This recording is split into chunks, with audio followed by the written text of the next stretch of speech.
आने के लिए लड़ाई लड़ी, इधर लोकतंत्र से हिंदू राष्ट्र आने में लड़ाई चल रही है, तो किस प्रकार से देखते हैं इन चीजों?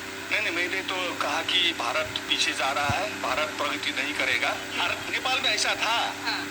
हाँ, इसको जो है हमने नेपाल में ऐसा था, हिंदू राजतंत्र में राजा थे और वहाँ ब्राह्मण लोग सब शासन में थे, क्षत्रिय लोग जो है सेना में थे और दूसरे लोग जो है अपना जाति के काम करते थे। तो उत्पीड़न बहुत हुआ। राजतंत्र बिना हिंदू राष्ट्र संभव नहीं है। अच्छा। दूसरा, भारत के लोग जो बोलते हैं कि लोकतंत्र भी रहेगा और समानता भी आएगी तब हिंदू राष्ट्र बनेगा। तो उसके नाम ही सिर्फ नकली हिंदू राष्ट्र होगा। भारत में जो है हिंदू राष्ट्र जो है उसमें हिंदू राजा होना चाहिए और 4 वर्ण होना चाहिए, ब्राह्मण, क्षत्रिय, वैश्य, शूद्र। ये दो जो नहीं रहेगा। नमस्कार, आप देख रहे थे जनता लाइव, मैं हूँ आपका रवीना। जिस प्रकार भारत में हिंदू राष्ट्र की मांग लगातार तूल पकड़ रही है और हम बार बार उस पर सवाल करते रहते हैं कि अगर हिंदू राष्ट्र बनता है तो किस प्रकार का सपना ये लोग लेकर चल रहे हैं या फिर किस प्रकार की चीज़ें यहाँ पर होने वाली हैं। एक आपको बात बता दें कि विश्व में जो सबसे पहला मुल्क हिंदू राष्ट्र था वो था नेपाल, जो कि अब हिंदू राष्ट्र नहीं रहा है। नेपाल ने एक जर्नी तय की है, एक उनका पूरा इतिहास रहा है किस प्रकार से हिंदू राष्ट्र होने के बाद उन लोगों ने लड़ाई लड़ी, उसके बाद वो लोकतांत्रिक देश बने हैं। और अभी भारत में जिस प्रकार से उल्टी चीज़ें हो रही है, लोकतांत्रिक देश होने के बाद हिंदू राष्ट्र की जो मांग हो रही है, उन सारी चीज़ों पर हम चर्चा करने वाले हैं। जो इतिहास को जानने के लिए हम लोग यहाँ पर मौजूद हैं कि किस प्रकार से जो नेपाल है, जब हिंदू राष्ट्र वहाँ पर था तो क्या वहाँ पर स्थिति बेहतर थी, क्या वहाँ पर जो लोग थे उनके मन में क्या चीज़ें थी, या फिर जो डेवलपमेंट था, जो विकास था, वो किस तरह से वहाँ आगे बढ़ रहा था। तो इस पर चर्चा करने के लिए हमारे साथ नेपाल के पूर्व कैबिनेट मंत्री केशव जी मौजूद हैं। केशव मान शाक्य इनका पूरा नाम है। सर, सबसे पहला सवाल तो यही कि जिस प्रकार से आपने सुन ही लिया होगा, सारी चीज़ें नेपाल और भारत की राजनीति की आसपास ही रहती हैं, बातचीत होती रहती है। भारत में हिंदू राष्ट्र की मांग काफ़ी तूल पकड़ रही है और काफ़ी बीते सालों में लगातार मांग हो रही है कि 2025 तक हिंदू राष्ट्र को बना दिया जाए। नेपाल पहले हिंदू राष्ट्र था, तो हम जानना चाहेंगे कि स्थिति क्या थी नेपाल जब एक हिंदू राष्ट्र था। नेपाल जब हिंदू राष्ट्र थे तो वहाँ के जो है 10% लोग ही सत्ता में थे और राजा थे और कुछ ब्राह्मण थे। उन्हीं लोगों का अपना प्राइवेट कंपनी जैसा चलता था। तो 90% जनता को जो है वहाँ शिक्षा का नहीं मिलता, रोजगार नहीं मिलता और सामाजिक उसमें से उनको जो है भेदभाव, उसको जो अवसर से वंचित थे। वो लोग श्रमिक, बहुत मेहनत करके जीना पड़ता और बहुत ही डिफिकल्ट था लाइफ। इसीलिए जो है वहाँ के जनता ने रिवोल्ट किया, इसीलिए क्रांति किया और करीब 15-17 वर्ष, करीब 18 वर्ष हुआ। वो राजतंत्र को जो है उन्होंने फेंक दिया और वहाँ जो है धर्मनिरपेक्ष और गणतंत्र, लोकतांत्रिक गणतंत्र स्थापना किया। इसके साथ साथ क्योंकि वो समानता है ना, वो उसको नीचे का वो ऊपर आना है, उसको अवसर देना है, तो इसीलिए हमारे जो नया संविधान बना उसमें समावेशिता, उसमें जो है समानुपातिक समावेशिता का सिद्धांत लागू किया। यहाँ रिजर्वेशन करते हैं, लेकिन रिजर्वेशन कुछ एडहोक है, वो कुछ हचुआ खाल का है। हमारे ऑडियंस से शायद मैं गलत भी हो सकता हूँ, लेकिन वहाँ जो समानुपातिक समावेशिता, प्रोपोर्शनेट इंक्लूजन, तो डेमोक्रेसी को भी हम सिर्फ डेमोक्रेसी नहीं करते, वो क्लासिकल पुराना डेमोक्रेसी में भी वो जो सत्ता में जो धनी है वही ऊपर जा सकते हैं। इसीलिए हमने क्या कहा कि इंक्लूसिव डेमोक्रेसी, समावेशी लोकतंत्र का सिद्धांत लागू किया। इसका मतलब वो धनी हो या कोई भी समुदाय का हो, जाति हो, उसको जो है राजनीति में भी उसका सीट सुरक्षित है। सर, जो लोग यहाँ हिंदू राष्ट्र की मांग करते हैं, जो लोग हिंदू राष्ट्र की बात करते हैं, वो भी यही बोलते हैं कि समानता की हम लोग बात कर रहे हैं, समान हो जाएगा अगर हिंदू राष्ट्र बन जाएगा। तो क्या समानता होती है हिंदू राष्ट्र? जी, आपका ये प्रश्न बहुत इम्पोर्टेंट है। हमारा जो अनुभव रहा ना हिंदू राष्ट्र में, हिंदू राष्ट्र करीब 50 वर्ष ही रहा वहाँ नेपाल में वो, लेकिन वो हिंदू राष्ट्र का प्रचार जो है नेपाली से ज़्यादा भारत के हिंदूवादी करते हैं। हाँ, नेपाल में खास वो उसका जो है चर्चा, लेकिन वो सत्ता में जो था वो भारत के सत्ताधारी से भी जुड़ा हुआ था। तो वो लोग भारत में हमने तो हिंदू राष्ट्र बनाया, हिंदू राज्य रखा है नेपाल को करके, यहाँ के जो हिंदूवादी सत्ता में जो थे उनको इम्प्रेस करने के लिए वो लोग हिंदू का है, उन लोगों ने किया, उन लोगों ने शक्ति हाथ में था, राजा था, लेकिन अब वो चला गया। तो भारत में जो हिंदू राष्ट्र का सवाल आप कर रहे हैं ना, तो हमारे अनुभव से भारत बैक जा रहा है। अच्छा। वो पीछे जा रहा उल्टी दिशा है, में उल्टी दिशा में जा रहा है। हाँ।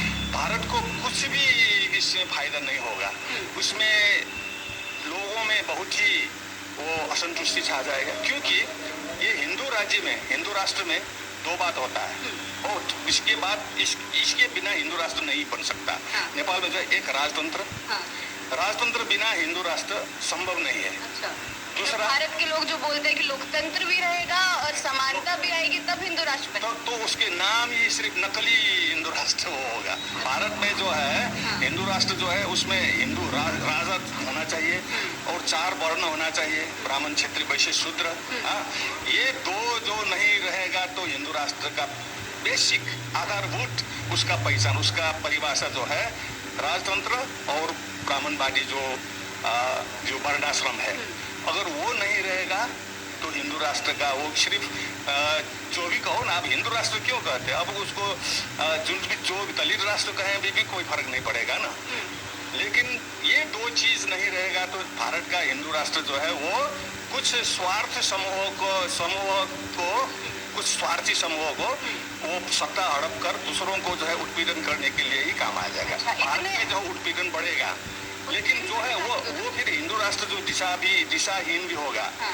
क्योंकि वहाँ अब भारत में राजतंत्र कैसे स्थापित करेंगे आप लोग, किसको राजा बनाएंगे? और फिर जो है यहाँ के जो संविधान से ब्राह्मण, क्षत्रिय, वैश्य, शूद्र का जो ऊंचा नीचा का जो स्ट्रक्चर है ना समाज का, वो तो करीब करीब टूटते जा रहे हैं ना। बिल्कुल, मैं यही पूछ रही हूँ कि इतने साल हो गए हैं, हमने संविधान को अपनाया, हमने उसकी सारी चीजों को अपनाया और लगातार कोशिशें जारी हैं कि जो वर्ण व्यवस्था है, जो जाति व्यवस्था है, उसको खत्म कर दिया जाए। अग्रसर है हम उस तरफ, लेकिन जो आप बोल रहे हैं कि अगर हिंदू राष्ट्र बनता है तो उसमें वर्ण व्यवस्था का होना जरूरी है। उसके बिना राजा और वर्ण व्यवस्था के बिना हिंदू राष्ट्र वो बेसिकली आधारभूत रूप से नहीं होगा। तो आपको क्या होगा, फिर भारत के लोगों में ऊंच नीच भेदभाव बढ़ेगा। और अब जो है वो पहले शायद राज्य करते थे तो संभव था, लेकिन अब ये संचार का इतना विकास हो गया, ट्रांसपोर्टेशन, हाँ, लोग यहाँ एक जगह से, लोगों का जो पेशा है ना वो जन्म से पेशा का आवश्यक नहीं। कोई अगर जो है पासवान के परिवार में जन्मा है, लेकिन वो जो है आईटी का एक्सपर्ट होकर आगे जा सकता है। उसको सिर्फ, अथवा ये जो चमड़ा का काम करने वाले, उस कुल का जन्म हुआ तो उसको चमड़े का ही काम करने का अभी आवश्यक नहीं है। वो जो है पॉलिटिशियन भी हो सकता है। अभी नेपाली कांग्रेस के जो अध्यक्ष है ना, खड़गे है ना, मल्लिकार्जुन खड़गे, वो हमने सुना कि वो दलित समुदाय से है, लेकिन वो तो अब कांग्रेस पार्टी का अध्यक्ष हो गया ना। नहीं तो उसको तो फिर चमड़े का जूता ही अथवा क्या है, उसका पेशा क्या है, खड़गे मोची का ही शायद वो काम करके वहां से ऊपर नहीं आ सकता। तो अब भारत में हिंदू राष्ट्र कैसे संभव होगा? हिंदू राष्ट्र का मतलब लोगों को जन्म से ही उसका जो जन्म में जो पेशा है वो करना पड़ेगा। ठीक है, उसका भी एक साइंटिफिक है, इकोनॉमी चलता है, फिक्स्ड इकोनॉमी, एक स्टैग्नेंट इकोनॉमी, ये गतिशील नहीं है, वो कुछ जमा हुआ इकोनॉमी चलता है। वो हिंदू के समय में राजा ने क्या किया कि सभी को जो है एक एक काम बांट दिया, दूसरा काम नहीं कर सकता ना।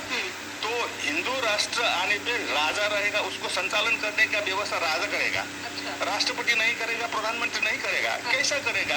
कौन शास्त्र के आधार पर वो लोग राज चलाएगा? हिंदू शास्त्र में जाना पड़ेगा।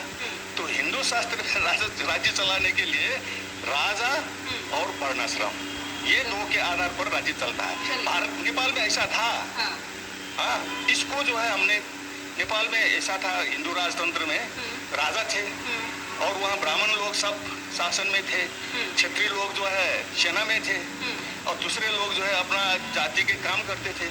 तो उत्पीड़न बहुत हुआ, क्योंकि मेजोरिटी तो फिर कामदार है पॉपुलेशन में।